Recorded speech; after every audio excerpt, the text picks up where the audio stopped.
Good evening, ladies and gentlemen, all the audience which are on board today from various parts in South Asia. I have already introduced Mr. Patrick Dang from you. He's appearing live from Canada, and I'm going to request him to his start presenting his views about Canada, which way forward. Over to you, Mr. Dang. Thank you. I'm going to switch off my video for the benefit of everybody so that everybody looks through only you and not me. Thank you.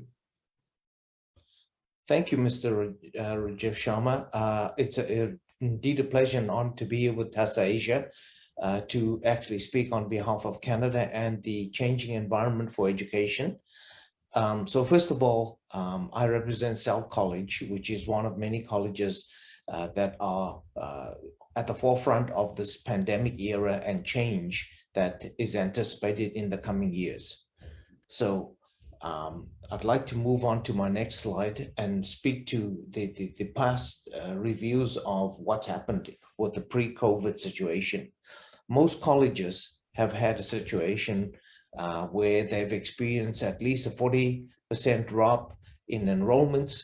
And this is as a result of 60 to 70% drop in processing of visas, flight cancellations, vaccinations, which were a lack of during the early days, and also the quarantine measures, which added significant cost, to travel associated coming to Canada. So with that said, it has been an unprecedented drop in enrollments during the COVID years. Now, moving forward to the current trends on the next slide, what we are seeing is that the post-COVID era is starting to look like it has much potential and is very promising for Canada. And the reason for this is that there's been a significant financial impact in employment and in universities and colleges, which has actually forced institutions to work together to create a seamless flow between education institutions, with the visa processing being speeded up, and also for students to be able to transition into the work environment through programs that are targeted towards skill shortages. On my next slide, future outlook and prospects. Where are we going in the post-COVID era after 2022? Well, Canada has actually been very proactive in planning the post-pandemic era. We've used this time extremely wisely and strategically. And basically what we've done is we've actually targeted and designed programs to actually match the skill shortages that we are currently experiencing in Canada. So for example, some of the major areas we are requiring skilled graduates would be digital marketing, supply chain management, hospitality management, international business, living caregiver, childcare, postgraduate nursing, and all associated healthcare programs. Colleges have developed state-of-the-art employment standards and emerging technologies that meets the needs of future economic trends for Canada. And moving on to the next slide, what we're looking at is basically what the study permit holders numbers are looking like for the past 6 years. And, that would include 2021 as well. So I'll bring up that slide right now. If you take a look at the study permit holders, in spite of the pandemic era in 2021, which is sort of a rebound, up until October, which is the recent statistics, we're touching on 380,000 study work permits for Canada. The year before, with the COVID in full swing, we dropped to 256. And if you go back to 2019, just before COVID hit, we were at touching on 400,000. Now, based on 2022 and current trends, we are expecting Canada's visas and study permit holders to exceed 500,000 this year. I believe that this is going to be an unprecedented situation where students have been lined up, have postponed, and have literally also been gearing themselves to come to Canada. So if we take a look at the next slide, what we're going to see here is what are the employment trends and what's become a way of life. So for starters, the job landscape here in Canada changed dramatically. First of all, we are a very small population with just over 42 million citizens in Canada, in a vast country. Now, with the exacerbation of the labor shortage in Canada, with our baby boomers retiring at record numbers and a low birth rate, and on top of that, the growth in the sectors and industries in alarming numbers, there are so many jobs that are going unfulfilled. And I'm talking about skilled jobs. In fact, what has come to light is that we will probably have 1.5 million unfulfilled jobs in BC alone over the next 5 years. Next slide. So employment trend in Canada has taken a major step in welcoming international students like the rest of the world. We've taken a look at what we need to actually fulfill our job mandate, to put our GDP on track to meet its targets. And one sure way for us is to bring in international students, and not only bring them in to get trained, but also to allow them to actually participate in much easier ways and more qualified ways to qualify for postgraduate work permits, and also remain with express entry and skills class entry, which allows students to actually become permanent residents in the future. This has become a trend globally, as we've seen in other countries, but Canada has now taken a step towards making this a mandate to use the international students to be able to give our employment and our economy the boost it needs. For the next slide. Now we take a look at the graph here, which actually shows Canada's employment growth. As I mentioned earlier, you take a look at healthcare, all the health sciences, all the registered nurses, practical nurses, you take a look at the RNs, early childhood education, hospitality, marketing, advertising, supply chain, business, finance. These are all the top sectors of the economy, and we haven't even touched on the trades section. So with unprecedented growth, you definitely going to have to meet the labor needs to be able to maintain that growth. And this is where Canada is going to fall short unless we can actually step up and have the skilled labor at our disposal. For my next slide, we're looking at what are the hybrid models that we could use to propel student intakes into Canada, and what could make a difference. Well, certainly one of the things we can do is take a look at how we can actually streamline students being able to adapt to this current environment. One way we've been focusing on is the OPP model, which is the Overseas Partnership Program. And we've been co-opting universities, colleges, and high schools to actually accept and implement either some form of online learning or some in-class learning to actually offer English academic preparation programs, business foundation programs, medical essential programs.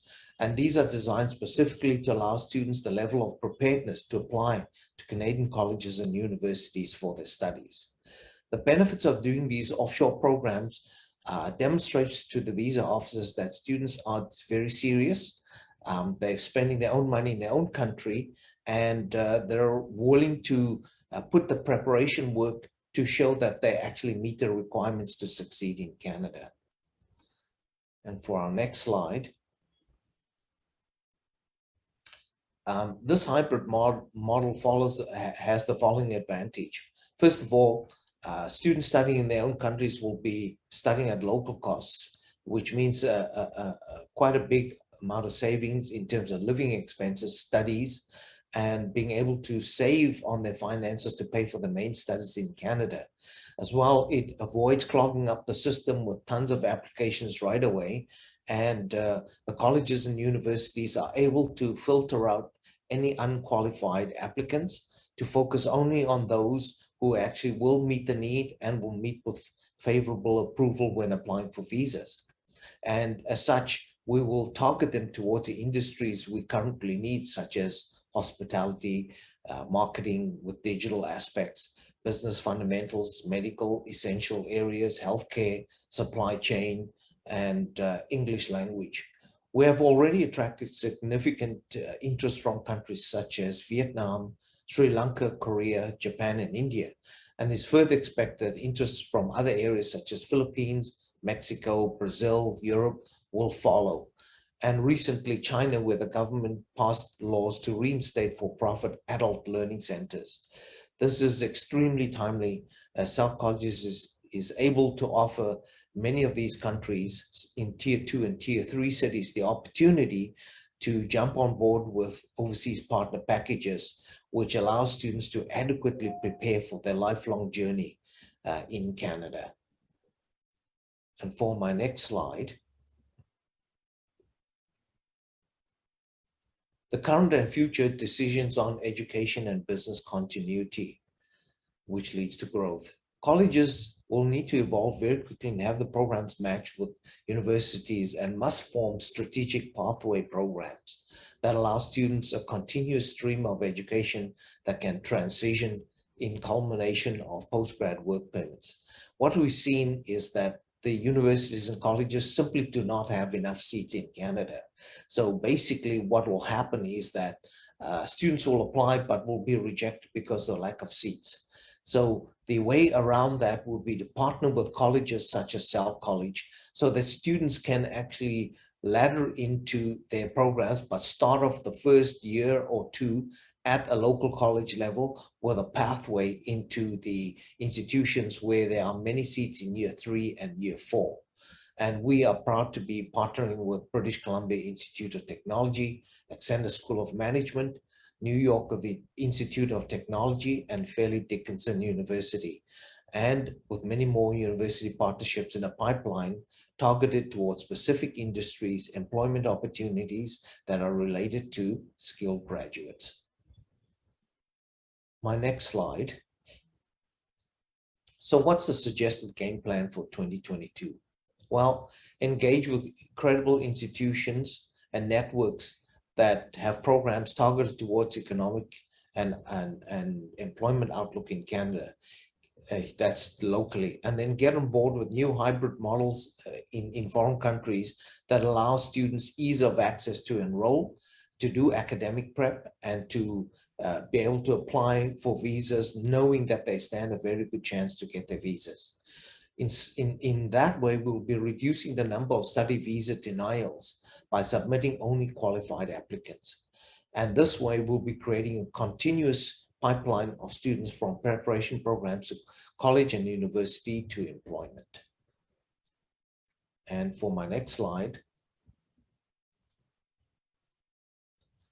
In conclusion, what we're looking at here is to be extremely proactive and move the world towards meeting economic needs and building economic relationships with the countries that we collaborate with.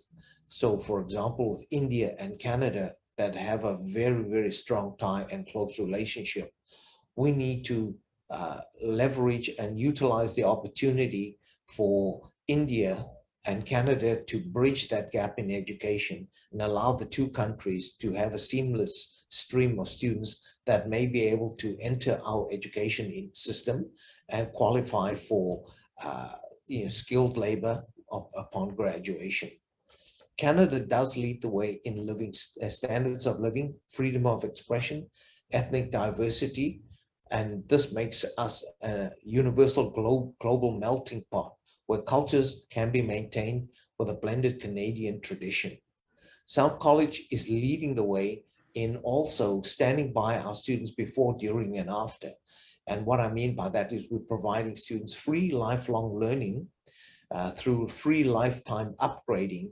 So if students, for example, graduate from our college and they find themselves in an area where they're no longer practicing some of the skills, but have to transfer into that job category, they can take refresher and upgrading courses with us for the rest of their life for free. We also do provide them with free lifetime career placements assistance, which most university colleges don't offer, but we do on a 24/7 basis. And we offer our employers a lifetime guarantee of skills, which ensures that our graduates are skilled and up to date and relevant no matter what era they're in. To that end, we also have really focused our education system on applied technologies, which means that students are actually learning skills that they can apply from the day they leave on the job, and not so much as just being on an academic or technical area, but actually on an applied learning setting. And for my next slide, the history of SELC. SELC started in 1985, and it was acquired by a Japanese company called Nichigakan, and it went on to become SELC Australia, where it expanded, and also SELC in the Philippines. And then it acquired Lionsgate College in Canada, and also has now become known as South English Language Center and South Korea College. And I acquired the colleges in December of 2020. And in 2021, we saw South evolve and become a major education franchise that is now at the forefront of meeting the needs of employers and educational institutes alike to actually deliver standards acceptable to our students. Next slide. Our mission is to deliver a true destination for learning that transcends expectations for students and employers. Our vision is to embolden our graduates through directed learning in applied technologies for today's modern world. And I think those two statements speaks for themselves. This is where education has to go today. And for my next slide, today's SELC, and SELC, by the way, is an acronym for Seymour Education and Learning Centers, named after the famous Mount Seymour in Vancouver, British Columbia. Subsequently, we've evolved to change our names now to and we have two separate colleges, SELC Language College and SELC College for academic and applied learning technologies. Next slide. So the reputation of the school, especially college level, has evolved dramatically. This is to keep in line with the dynamic economic and employment trends. And basically, as I've mentioned before, we are focused on really producing graduates that meet the needs of our employers through a co-op based model. This means that students would study for half their time and they actually work on the job for half the time, applying these skills while they get paid at the same time. That means the students have the option to practice on-the-job training with the newly acquired skills and create a favorable impression to the employer in the hopes that they will be hired on a future long-term basis. And we feel this is a win-win situation for the student, for the employer, and for the educational institutes. My next slide. The result of students failing at alarming rates in Canada in the first year have shown that statistics prove that 40% of students are ill prepared to succeed in college and university life in Canada.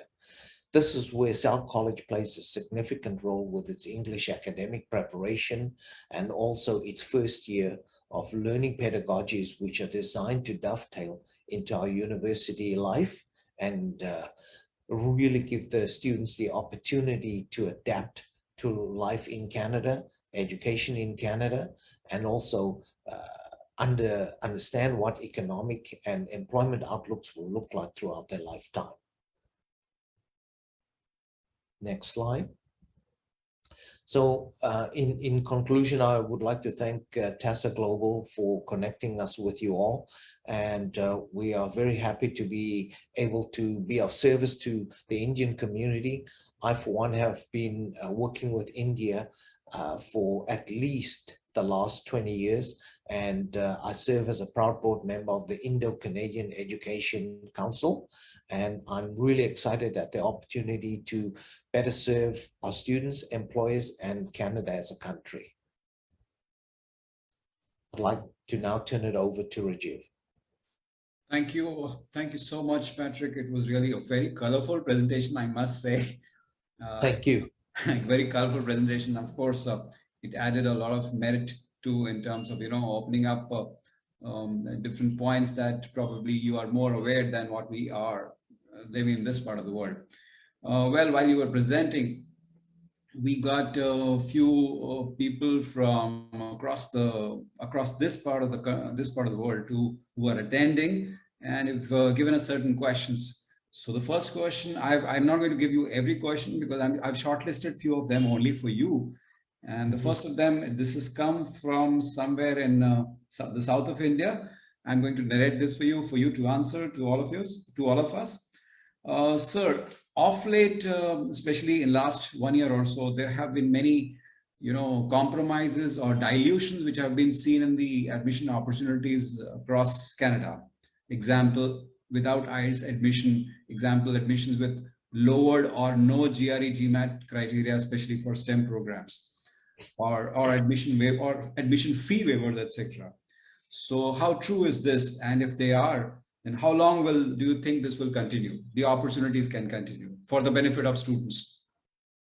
So in answer to that question, we saw a significant impact in students being able to provide, for example, their IELTS levels for when they're applying for visas. Due to the pandemic, the IELTS testing centers were as such not inoperable Right. due to the restrictions. What really happened was Canada, as it is a first world country with standards set for education, love to see students succeed and not waste their money. And what we've done is move to the online testing system. So many universities, colleges, etc., have their own admissions testing systems, which we certainly moved to at South College, where we would set up online testing, where we would adjudicate and test the students personally and determine their levels. Secondly, we would then recommend them to take the Duolingo online English test, which has been accepted by the visa departments up until now. And we hope that will continue for the next little while as the IELTS testing centers open. With respect to dropping the levels, though, that is something that I don't think we've seen, and I don't think we will see, simply because we want to gear this towards student success.